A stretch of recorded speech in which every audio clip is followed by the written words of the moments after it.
Olá pessoal, no último vídeo que eu falei sobre o comunista exposto, eu esqueci de mencionar uma parte que é uma das mais importantes do livro, ou talvez a mais memorável, que tem o título de As 45 Metas do Comunismo. Segundo o autor, já na época dele, 44 dessas 45 metas haviam sido alcançadas pelos comunistas. Então tem algumas coisas aqui extremamente interessantes. Eu não vou ler todas elas, muitas não são exatamente de interesse para o público brasileiro, ou sei lá, tratam de algumas questões internacionais que talvez até olhando de hoje elas não pareçam ser tão importantes, mas tem aqui algumas metas que são extremamente importantes e que dizem muito sobre a situação. Deixa eu só achar aqui, está meio até complicado, vamos lá.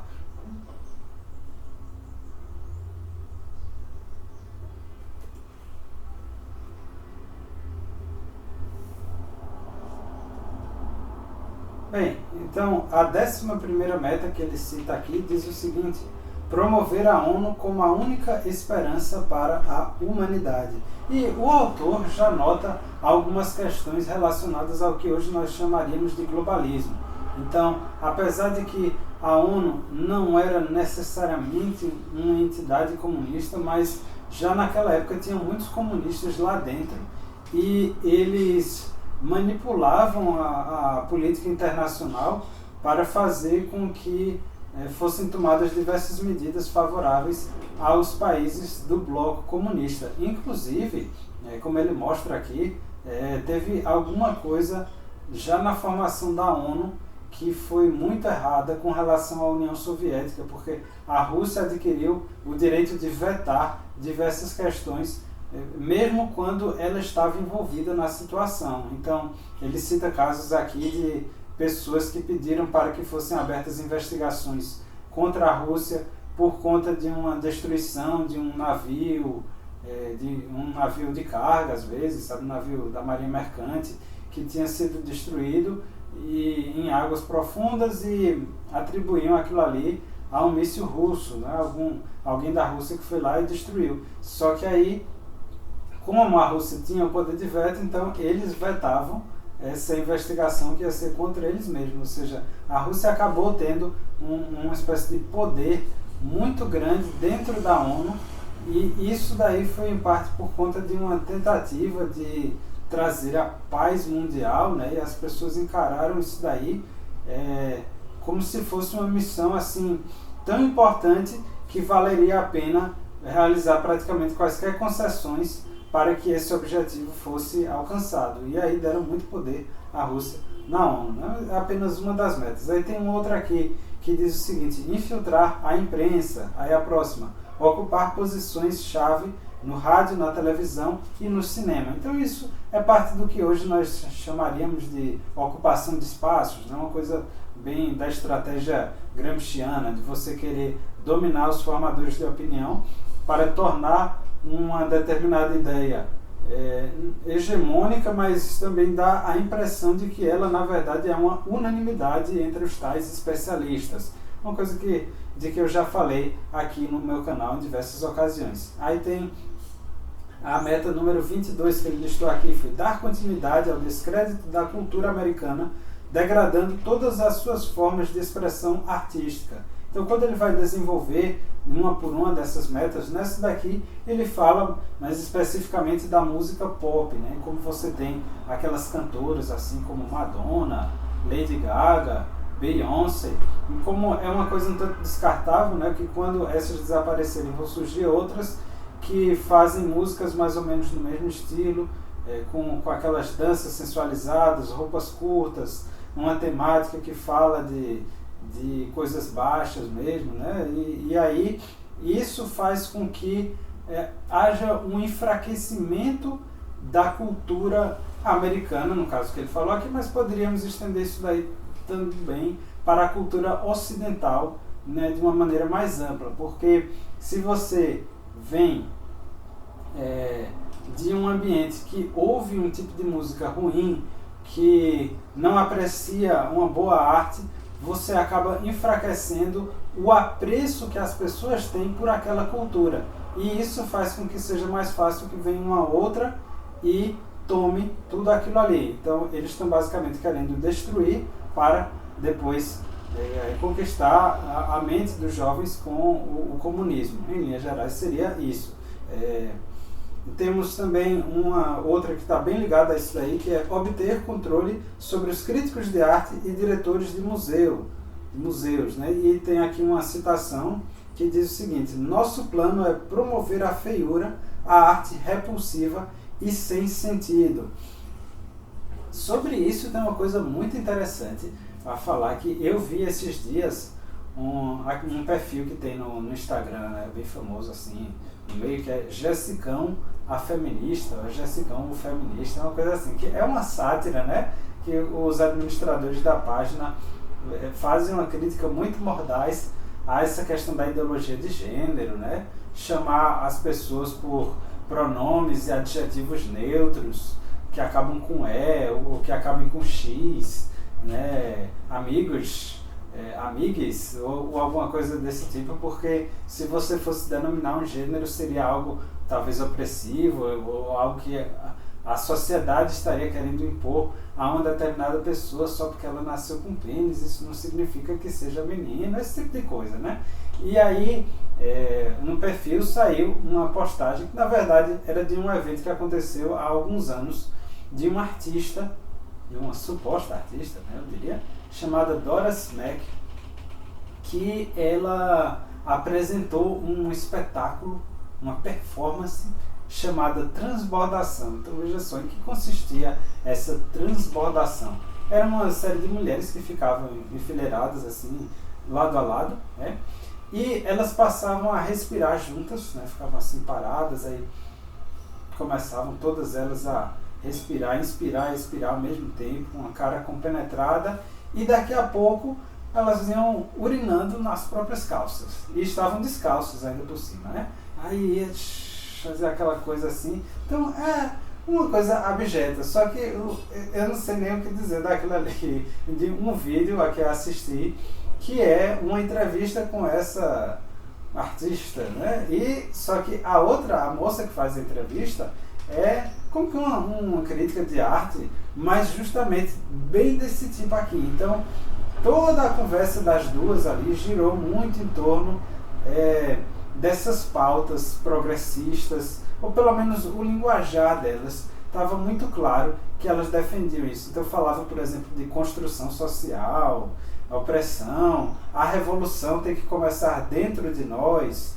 Então era todo um linguajar da escola de Frankfurt, né? Esse tipo de pessoa. Só que era engraçado porque a entrevistadora, ela achava tudo lindo, né? Então disse que quando ela estava assistindo a essa apresentação, não sabia do que se tratava, mas ficou achando lindo porque as mulheres estavam respirando juntas. Nossa, olha só que senso de unidade, elas estão inspirando e expirando juntas. Aí daqui a pouco uma começou a fazer xixi, aí o pensamento dela qual foi? Caramba, que lindo!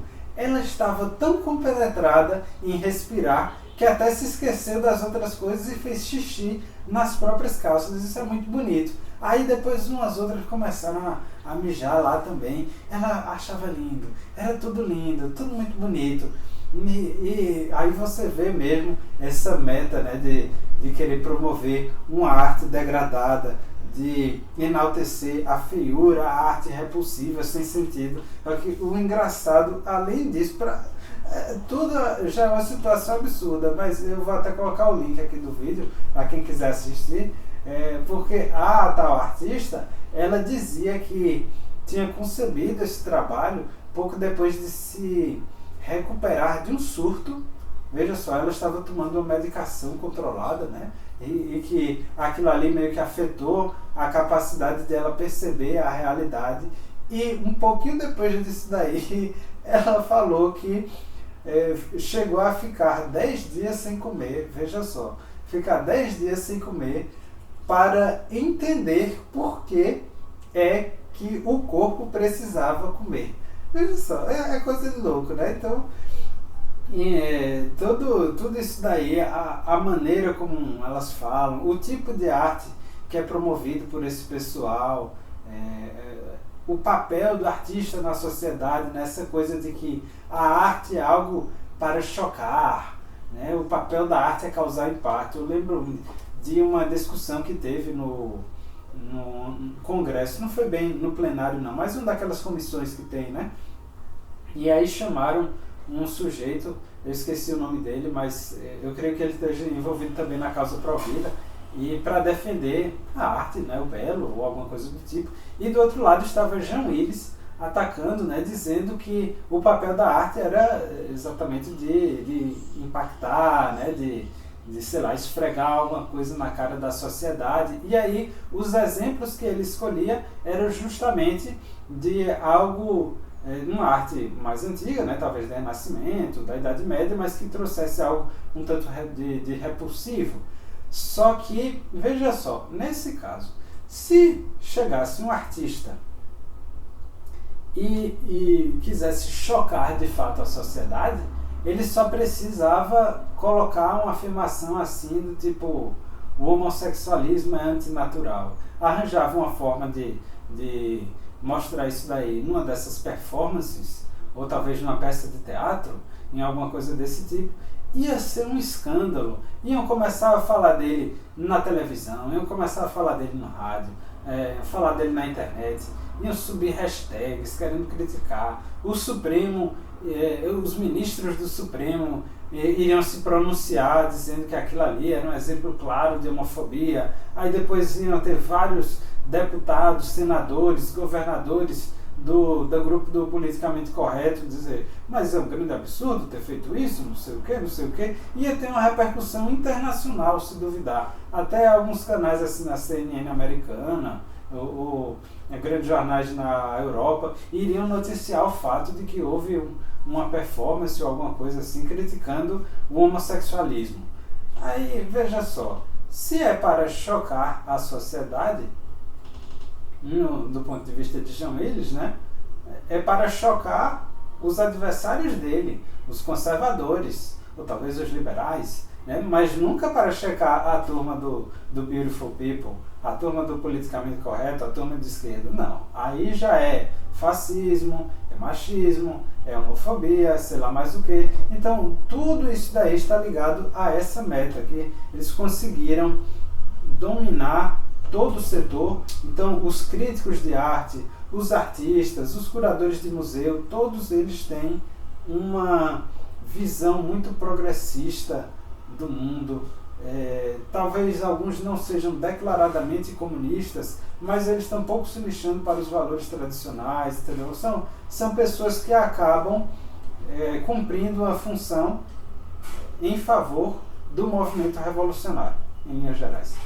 Temos outras tantas metas aqui, como eliminar todas as leis sobre obscenidade, dando a elas rótulo de censura e violação da liberdade de expressão e imprensa. Que isso aqui, nos Estados Unidos, até, eu não sei se foi década de 60, 70, mas na segunda metade do século XX, em algum momento ali, ainda era proibido você consumir pornografia. Então, mesmo imagens assim que hoje seria uma pornografia leve, né, considerada uma pornografia leve, não eram permitidas. E aí teve todo um trabalho para tornar isso daí legal. Uma parte dessa história é descrita em Libido Dominante, né, um livro que eu tenho uma resenha aqui no canal. E um dos personagens mais importantes em tudo isso daí foi Alfred Kinsey. Ele foi um dos maiores pervertidos da história, né? Vamos colocar assim. Eu também falava de quebrar os padrões culturais de moralidade através da programação de pornografia e obscenidade em livros, revistas, filmes, rádio e TV. Continuando aquela coisa de técnicas de manipulação, né? Inclusive eu até parei essa série, mas eu pretendo voltar a ela. Tem uma técnica muito importante que eu acho que não é citada no Maquiavel Pedagogo, mas foi desenvolvida por um psicólogo social chamado Albert Bandura. Eu acho que ele é canadense e ainda está vivo, ou pelo menos estava, com uns 90 e tantos anos. E Bandura teve a ideia, ou pelo menos ele deu uma definição, né, mais formal, esquematizou essa questão de querer utilizar os meios de comunicação de massa para transmitir valores e moldar o comportamento das pessoas. E aí está ligado a essa meta aqui. Então, vou dar um exemplo, que foi um sujeito, um mexicano, dono de uma rede uma emissora, né, de televisão no México, leu o trabalho de Bandura, ficou fascinado e decidiu testar ele mesmo. Então ele pediu lá para os autores, né, para escreverem uma novela que tinha um personagem que parece que era analfabeto, mas queria aprender a ler, e eles tentaram disseminar ou popularizar o hábito da leitura na população. Então, na novela tinha muita coisa de gente querendo aprender a ler e escrever, muita gente que frequentava bibliotecas e queria ler livros e tal. E ele, de alguma forma, ou conseguiu criar uma história envolvente, e realmente houve um grande aumento no número de pessoas que procuravam livros no México. Então, as turmas de alfabetização de adultos cresceram, sei lá, multiplicado por 10, né? O tamanho, o número de pessoas que tinham cartões de biblioteca, que eram membros, né, de alguma biblioteca pública, também aumentou vertiginosamente. E quando esse dono da emissora mostrou isso daí para a Bandura, aí foi que a coisa clicou de vez. Então, apesar de que a disseminação do hábito da leitura é algo louvável, eles também começaram a usar aquilo ali para algumas coisas que estavam ali numa área meio cinzenta, sabe, meio que do politicamente correto. Então, uma delas foi na Tanzânia, eu acho, mas em algum lugar ali na África, que tinha um número muito alto de casos de HIV, e aí eles buscaram, através da novela, conscientizar as pessoas sobre a necessidade do sexo seguro, reduzir o número de parceiros, isso daí, esse tipo de coisa. Novamente, um esforço louvável, só que começavam a colocar ali no meio um pouquinho dessa coisa revolucionária, né, do empoderamento feminino, de tentar mesmo destruir as bases da sociedade, só que com esse verniz assim de estar fazendo algo muito bom, algo louvável. Aqui no Brasil, pronto, vamos dar um exemplo mais concreto da influência das novelas na população. Eu acho até que eu já falei disso também no meu canal, mas é sempre bom mostrar isso daí, que foi o impacto das novelas na taxa de fertilidade do país, ou seja, a quantidade de filhos por mulher, e na quantidade de divórcios. E aí tem 2 estudos sobre isso, feito pelo mesmo grupo de pesquisadores, né, em que eles buscaram ver quando um sinal da Rede Globo, por exemplo, chegava numa determinada cidade, e comparavam em um estudo a taxa de fertilidade antes e depois, no outro estudo as de divórcio, e concluíram assim que houve um aumento gigantesco do número de divórcios e uma redução drástica na quantidade de filhos por mulher, né? Que na década de 50 no Brasil essa taxa era maior que 6, sei lá, 6,4 por mulher, uma coisa desse tipo. E aí nos anos 90 já era 2,3, assim, um número muito menor, e em grande parte foi por conta disso daí. E tudo isso tem a ver, nesse caso específico, com a questão do controle populacional, né?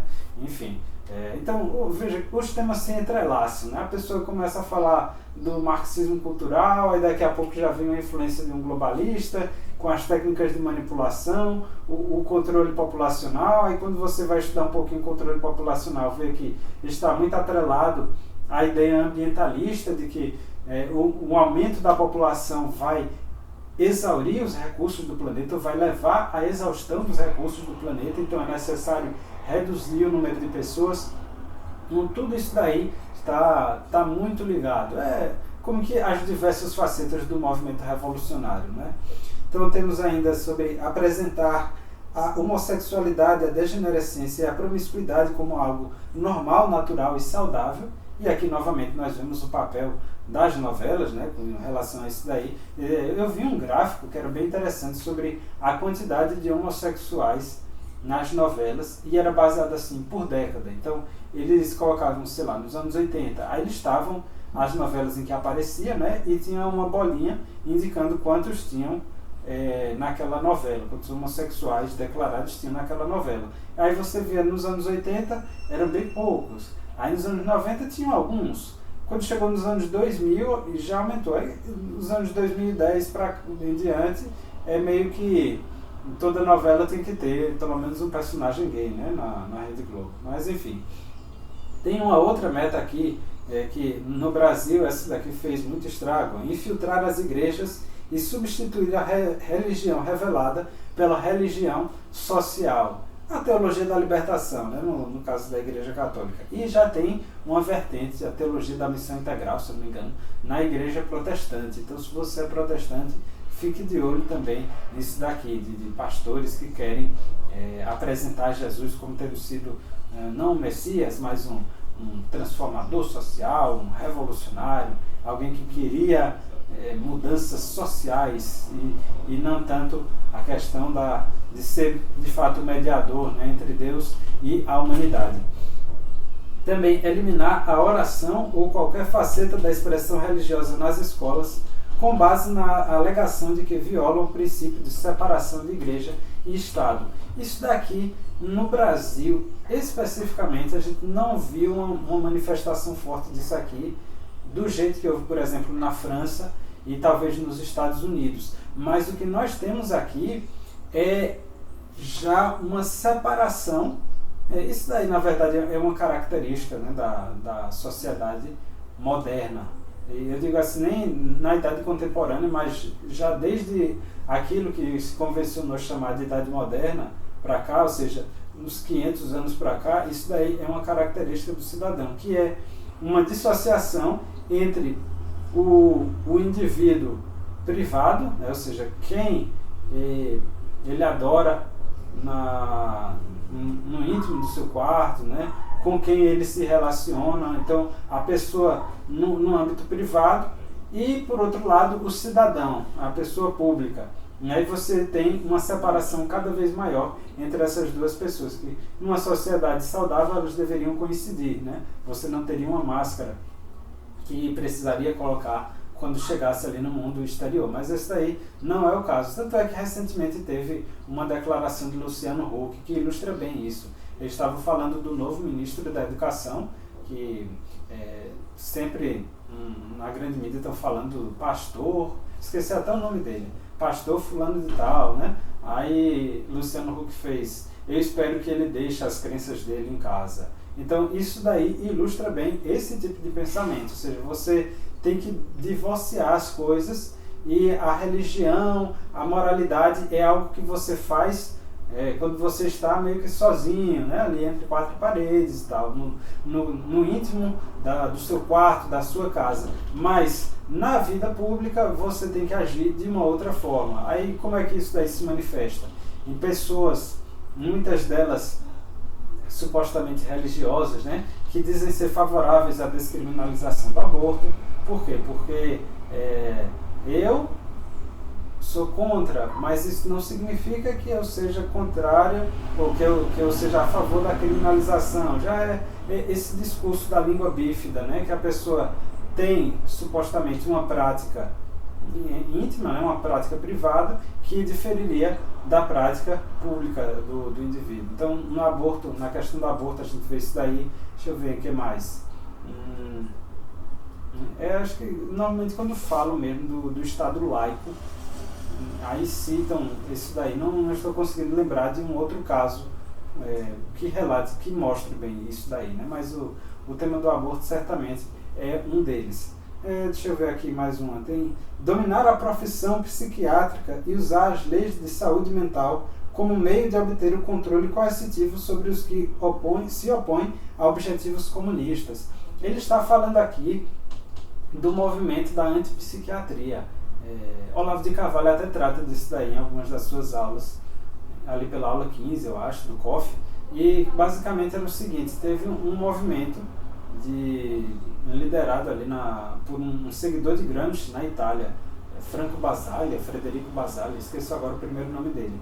E ele veio com essa ideia porque os comunistas haviam sofrido uma derrota por conta de escândalos que ocorreram quando o mundo ocidental soube de que na União Soviética era comum internarem pessoas normais em hospitais psiquiátricos só porque elas eram contrárias às propostas do governo. Então, diziam que aquela pessoa era louca, né, insana, que precisava ser internada, e lá administravam remédios muito fortes e faziam talvez até intervenções cirúrgicas, choques, né? Então, diversos tipos de maltratos e torturas que aconteciam dentro dos hospitais psiquiátricos, e isso era uma prática comum na União Soviética.